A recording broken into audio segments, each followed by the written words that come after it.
Hi Airbnb. Hi Shelby. Shelby Church, mega influencer, just released another video talking about her Airbnb in Palm Springs. So I want to watch this video with you and give my feedback. She's done a few other videos in the past, and I did a bit of a response video. I mentioned her in one of my videos. When I posted that video, I go over to Instagram here, and she's got 215,000 followers on Instagram. She said, thanks for the promo.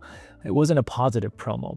She lost money, she made a bad investment, and I kind of try and clear the air as to when Airbnb makes sense for an investment and when it doesn't. So let's dive in on this video. I'm going to give my feedback. It's going to be about when an investment makes sense and when it doesn't. I'm going to talk about my 3-step troubleshooting protocol, which solves all problems on Airbnb.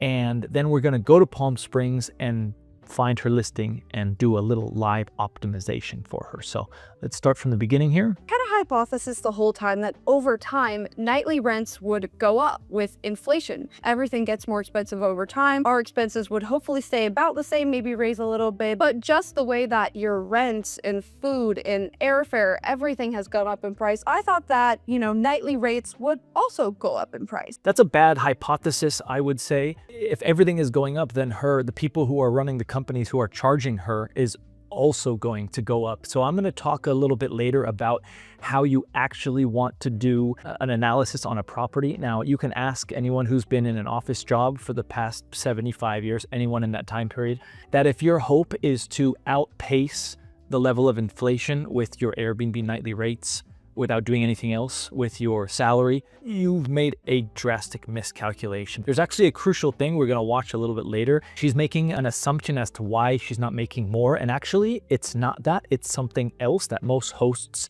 overlook about how competition changes in the same market. So if you're new to my Airbnb, let's quickly go over the numbers. As a lot of you already know, but if you don't, I'll sum it up pretty quick. The house was purchased for $750,000. Okay, let's stop there. This is where the most hosts make mistakes. And I chat with hosts on a weekly basis on private calls, on certain products. If you buy from me, we have a call as well.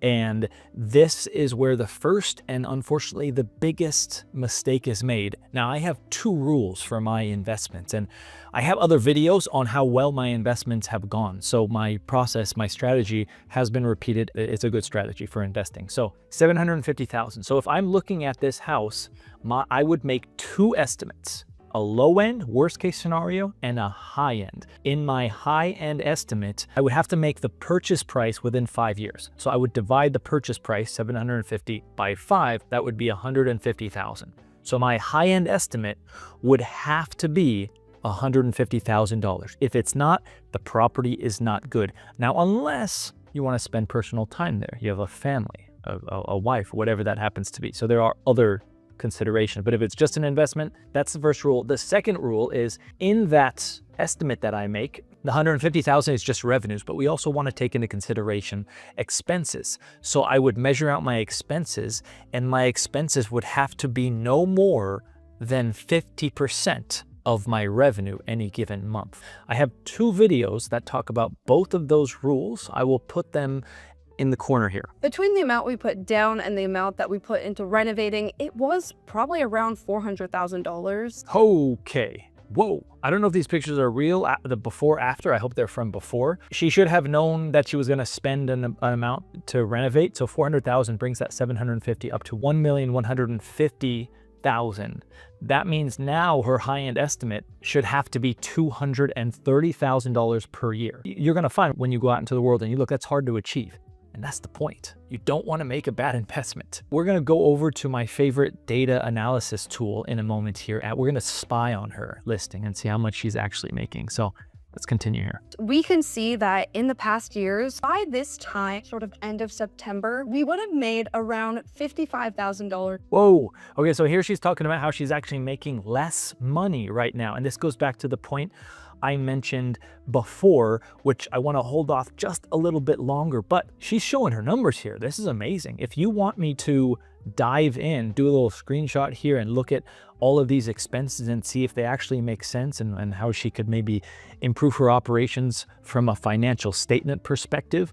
I used to be a certified public accountant, so numbers are my thing. Comment if you want me to do another video analyzing the numbers. Our average price back then was $700 a night, whereas now, if you're listing at $700 a night, you're not really gonna get that. Our average now during the peak season, I would say, is closer to $600, and during the off season would be $400. So nightly rents are significantly lower. What we can really learn from this is Airbnb nightly rents do not track with the rest of inflation that we're seeing, because it's a luxury, not a necessity. Here's the point I wanted to make about why is she earning less money than she was in 2022. After all, inflation is a thing and it has gone up, so she should be, in theory, making more money. Here's the reason why. Let's say, take whatever your favorite sport is, soccer, football, basketball. Take the best player from the 1950s, 50 years ago, and compare them to the best player today. They'd probably get destroyed. I would love to ask Shelby, what improvements have you made over this same time period from 2022, I think, when she bought it, to now? Because when you first enter a market, you look at the landscape of the market. You make an offer, a listing, a property better than the existing competition so that you get more money, you get more eyeballs. If you continue for 3 and 4 or 5 years and you don't make any improvements, you can assume that your rents are going to go down over time. Just like in business, just like in your skills as a whatever job you have. If you're not improving your skills, then your salary is staying the same or going down, because everyone else who's coming in after you, they're trying to be better. At least a portion of them are trying to be better. So it's not because of travel trends and this and that. You probably had other competition come in after the fact. Now let's go to Airbnb. I actually searched on Airbnb, unfortunately, and I couldn't immediately find her listing. So what we're gonna do is let's go to all the rooms and let's see what size home she probably has. I'm guessing it's at least a 2-bedroom. It's probably a 3 or 4, maybe a 5-bedroom. And the reason why I like all the rooms is because they have these percentiles. On other data tools, you have to filter, okay, they have a jacuzzi, okay, they have more than 20 reviews, okay, they have 4.9. It's like, I don't need to know any of that. I just want to know who's making the most, who's got the best occupancy. Give me the 90th percentile, which is the top 10% of the market. So if we do that, she's almost certainly between the 75th and the 90th percentile. So even the 75th is here. So I'm guessing, based on that she's probably has a 3-bedroom. A 3-bedroom is exactly in line with her numbers. She used to make 700, now she's making 600. So she has a 2 or a 3-bedroom home. Let's filter for bedrooms. There's still 1,000. So it's a very competitive market. On top of that, she's going to mention a little bit later in the video, she can only have 36 reservations. So everything is kind of working against her here. It's not a great market to invest in, but let's have a look. So we have a cool looking house with a dome. That's very competitive. Almost assuredly, it's better than what she's offering. We've got a very nice looking pool. We've got a pool. They're nice pictures. We got a sunset. Looks like good interior design. Another pool. Good landscaping. We got Instagrammable stuff. So we got a tennis court. So the point is, she's in a competitive market. She's probably has it managed by a property manager. Always a losing scenario. Sometimes it's required, but there are things I talk about in other videos, specifically around prices, that you need to manage in order to make a good investment. Property manager confirmed that this is across the board. It's not just our Airbnb, but all the ones that are a similar price to ours are seeing a lot less bookings this year. But if you have a property manager, pay attention. You're going to ask your property manager to show you their dashboard. Ideally, it's in your account. Now, go to switch to hosting. You can tell how you're doing against the market. So the property manager just said in this case, yeah, everyone's getting bad rates, right? So we're going to confirm that. So go to your insights dashboard, okay?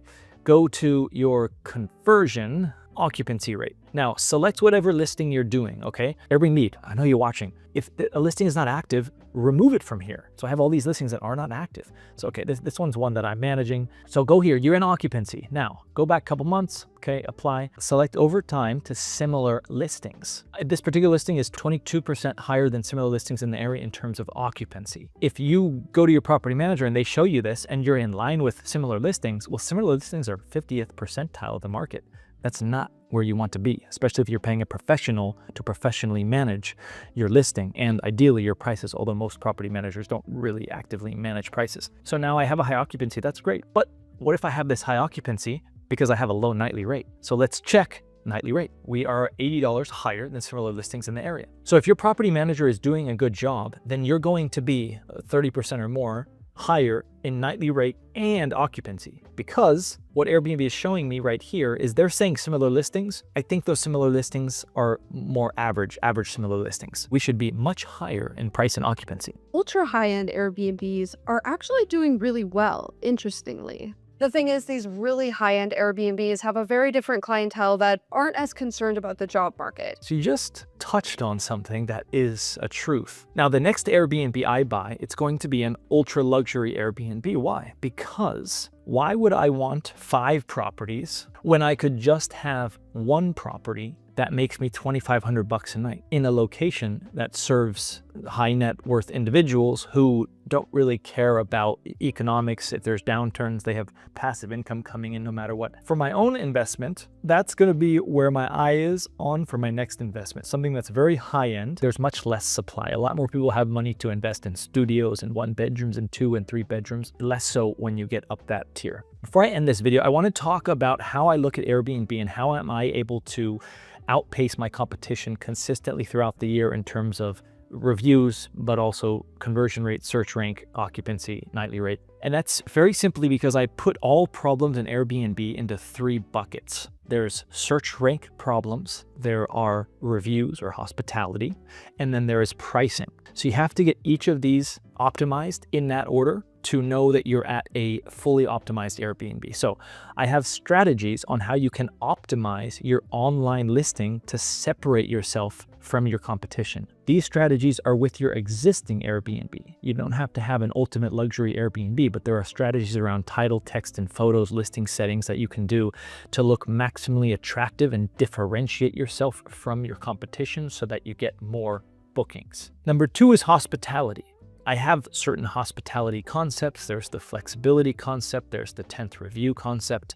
Those are all videos on my channel that I invite you to go check out after this video, but you should be aiming for a 4.95 and above. That seems high, but the reason why is because we're not even comparing ourselves to 4.5. If you're an Airbnb and you're getting a 4.5, like some other influencers, you're not doing it right. You have another motivation, okay? It's not my motivation. I'm comparing myself with people with really 4.7 minimum, but really 4.8. So if I have a 4.9, I just don't want you to think that you have a 4.9 or a 4.85 and you think I'm good, there's no improvement. There is some improvement to be made, and I don't want you to slip from a 4.85 to 4.8 to a 4.75 over time. Go check out that 10th review. That's a very important concept for hospitality. And then finally is the prices. Prices is your hidden tool, because someone can copy your hospitality concepts. Someone can copy your listing optimization concepts, but nobody can copy your pricing strategy. That's because it's hidden. That's because you monitor it and you change it every week. There's no incentive for someone to go in and spend hours analyzing your pricing strategy, okay? And that's how we're able to achieve high nightly rate and occupancy. But you can only do that after you do the listing optimization and optimizing your hospitality. Otherwise, it's like driving a car without wheels. It's just a lot more efficient to put some wheels on there and then drive it. So similar with the other 2 concepts, I have a whole bunch of videos that talk about my pricing strategy. I just created a new playlist called Pricing Power Hour. It's in combination with my paid course. But if you don't want to pay for the course, I have these videos for you to look at for free if you want to pay for the course for a low monthly cost. You're very much welcome to. We go on videos on Wednesdays once a month. I show you how I price my listings, I answer your questions, and then we go to the forum and we further interact there. In between classes, I'm answering a lot of questions. The reason why is because pricing has a lot of nuances. I just got a comment.